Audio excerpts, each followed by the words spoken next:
et bienvenue sur ma chaîne Amandine Bookin. J'espère que tu vas bien. Aujourd'hui, on se retrouve pour une nouvelle vidéo, la vidéo bilan du mois de la fantaisie. Le challenge organisé par Piketty Booking qui durait tout le mois de mai et où j'ai fait 6 lectures que je vais te présenter maintenant.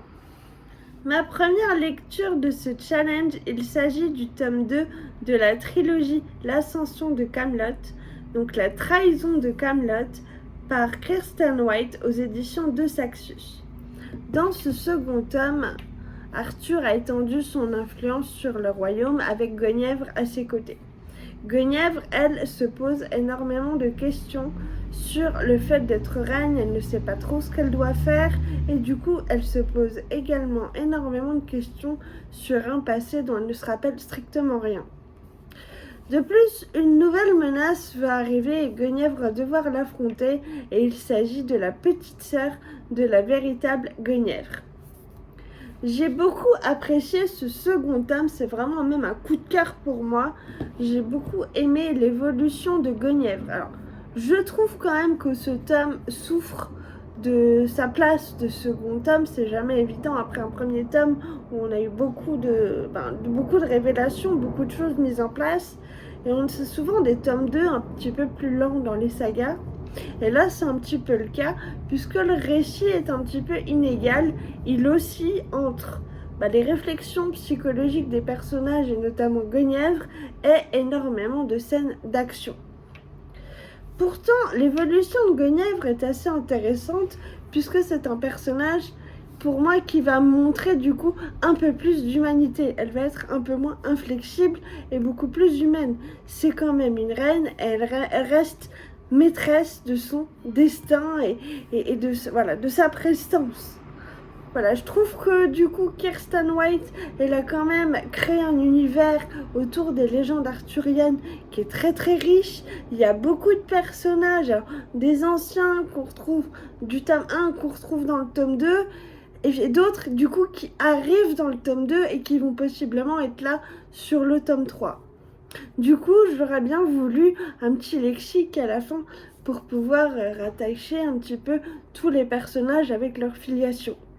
Mais voilà, j'ai vraiment aimé ce deuxième tome. J'ai vraiment hâte de lire, du coup, quand il sera sorti, le troisième pour avoir la finalité de cette histoire.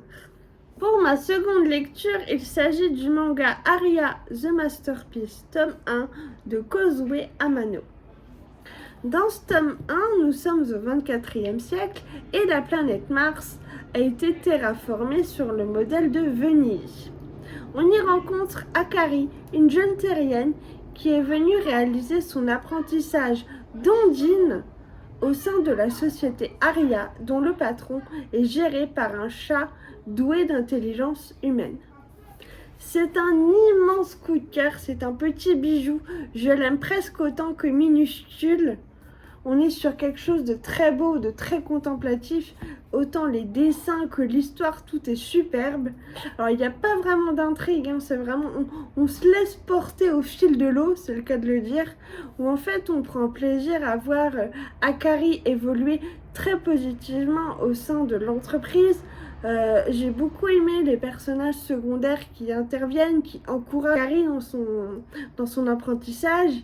Et j'ai beaucoup aimé aussi les allées et venues du patron chat, c'est assez intriguant. Ma troisième lecture de ce challenge a été un véritable coup de cœur, je dirais même encore un coup de foudre.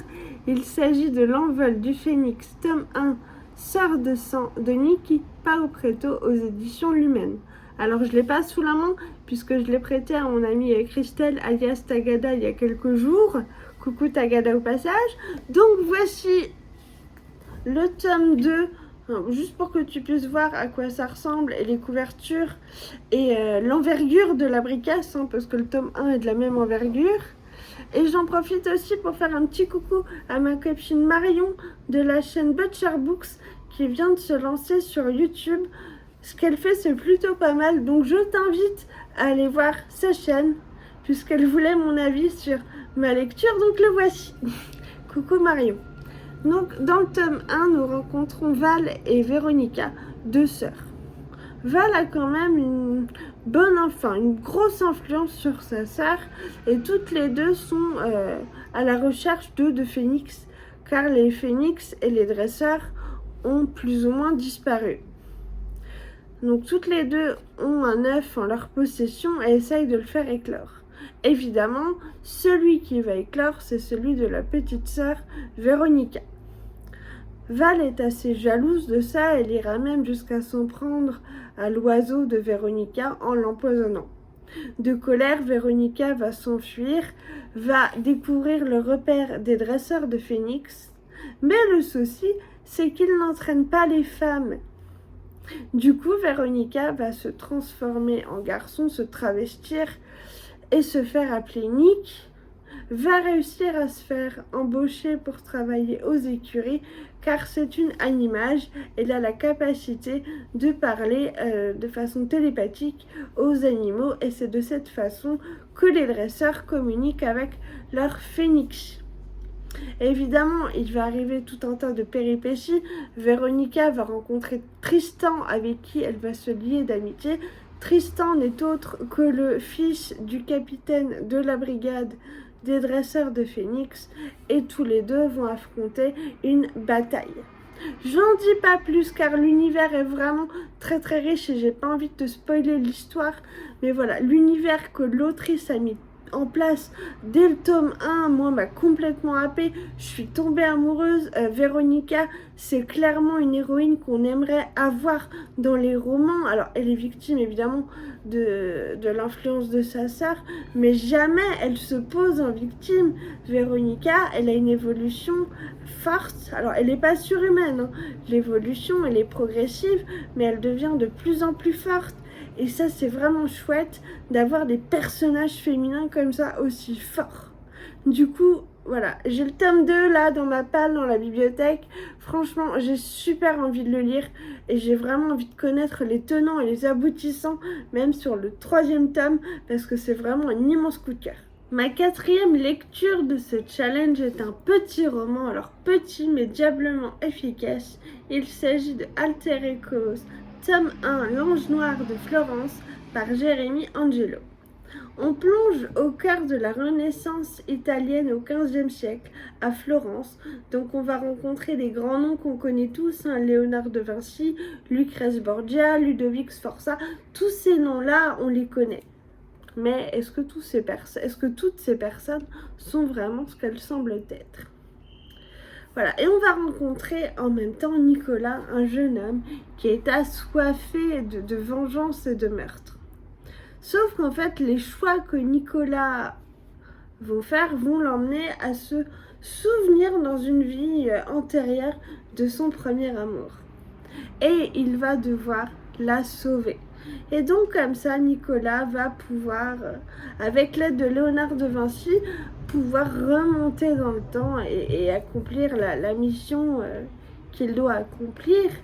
Mais c'est diablement efficace, c'est très court, hein, ça fait 220 pages, ça va extrêmement vite, l'intrigue elle fuse, on n'a pas le temps de souffler. Mais alors, l'écriture, qu'est-ce que c'est beau. Jérémy Angelo, en plus d'être un écrivain, est un poète. Et il y a des poèmes à l'intérieur qui sont absolument magnifiques. Moi, je sais que j'ai vraiment, vraiment adoré. J'en voulais encore plus. J'aurais voulu que ça aille encore plus loin, que ce soit plus gros. Enfin, un immense coup de cœur pour ce petit bouquin que je recommande absolument. Ma 5e et avant-dernière lecture est un roman graphique. Il s'agit de Stand Still, Stay Silent de Mina Sundberg. Alors j'avais découvert Mina Sundberg l'année dernière justement pendant le mois de la fantaisie avec Un rêve de renard.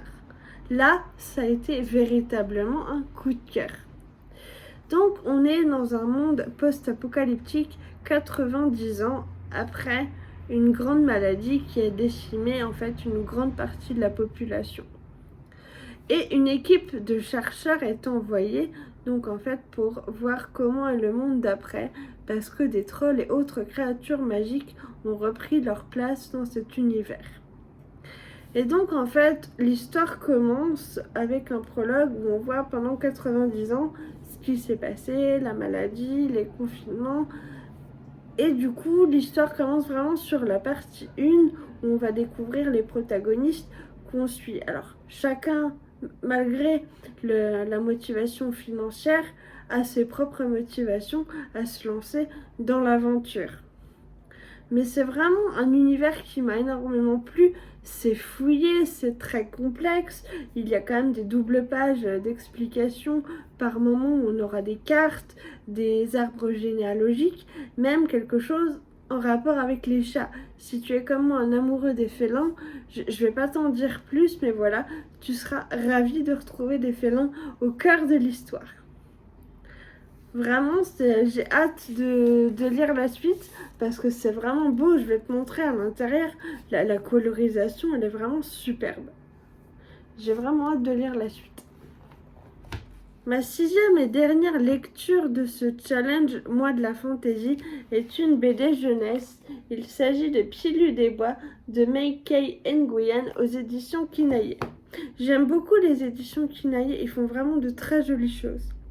On rencontre Willow, une petite fille d'environ une dizaine d'années, qui, lorsque ses émotions sont trop fortes à gérer pour elle, s'enfuit dans la forêt. Un jour, après une altercation avec sa grande sœur, Willow s'enfuit dans la forêt et y rencontre Pilou, une petite fée, qui s'est perdue. Elle s'est disputée avec sa maman et ne sait pas comment rentrer chez elle après avoir fugué. Willow décide alors de l'aider. Les deux petites filles vont se lier d'amitié et toutes les deux vont comprendre l'importance de pouvoir exprimer ses émotions et de parler de sa tristesse. Évidemment, c'est une lecture qui a plusieurs niveaux et puis qui peut convenir à tout type de lecteur, quel que soit l'âge. On retrouve évidemment tout ce qui va être au niveau de la gestion des émotions. Ça parle du deuil puisque Willow a perdu sa maman. Ça parle de l'écologie puisque Willow va expliquer à Pilou l'importance de prendre soin de la faune et de la flore. Enfin, c'est super bien fait et on le voit bien sur la gestion des émotions. Je vais te montrer, tu verras, les émotions de Willow sont représentées par des monstres. Ce sont des petits monstres. Et voilà, je trouve ça, à tout âge en fait, on a peur de ces émotions. Et surtout certaines émotions sont vraiment violentes. Voilà, donc je recommande parce que c'est une lecture qui peut convenir aux plus jeunes comme aux plus grands. Et c'était vraiment très joli à l'intérieur, les couleurs, les dessins, tout est super beau. On ressort de cette lecture avec l'impression de se connaître mieux soi-même. Donc je recommande littéralement. Voilà, ma vidéo bilan Mois de la Fantaisie touche à sa fin. J'espère qu'elle t'aura plu. N'hésite pas à venir échanger avec moi en commentaire si on a des lectures en commun, s'il y en a qui t'ont donné envie d'aller les découvrir. Enfin, n'hésite pas à venir échanger, je réponds toujours avec grand plaisir. N'hésite pas non plus à t'abonner si ce n'est pas déjà fait et à partager ma vidéo sur tes réseaux. Je te dis à très bientôt pour une prochaine vidéo. Je te fais des gros bisous. Prends soin de toi. Bye bye.